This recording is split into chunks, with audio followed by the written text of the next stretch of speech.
السلام علیکم ورحمۃ اللہ، لا حول ولا قوت الا باللہ، اللہم صلی علی محمد وعلی آل محمد۔ مرنے سے پہلے اے مسلمان کر لے اس پہ غور، کتابوں کا خدا اور ہے بابوں کا خدا اور۔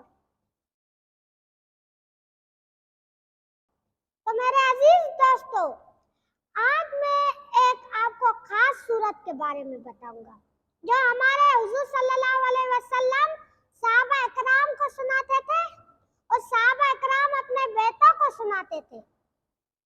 تو صحابہ اکرام اپنے بیٹے سے پوچھتے تھے کہ تم اتحیات میں یہ دعا پڑھی تھی؟ اس نے کہا نہیں ابو میں بھول گیا۔ ابا نے کہا جاؤ آپ دوبارہ نماز پڑھو، یہ خاص دعا ہے۔ دوستو وہ دعا یہ ہے، اللہم انی اعوذ بک من عذاب جہنم ومن عذاب القبر ومن شر فتنة المحیا والممات ومن شر فتنة المسیح الدجال۔ تو اس دعا سے آپ صلی اللہ علیہ وسلم نے 4 چیزوں سے پناہ مانگی تھی: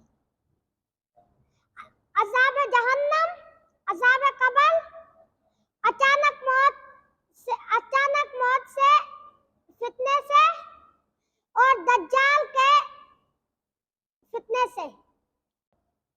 تو دوستو یہ تھی 4 چیزیں جس سے آپ صلی اللہ علیہ وسلم نے اللہ تعالیٰ سے پناہ مانگنا سکھائی تھی۔ آپ بھی پڑھیں، اپنے بچوں کو بھی پڑھائیں۔ تب تک کے لیے آپ کے چھوٹے انجینئر من اللہ بھٹو کو اجازت دیجیے۔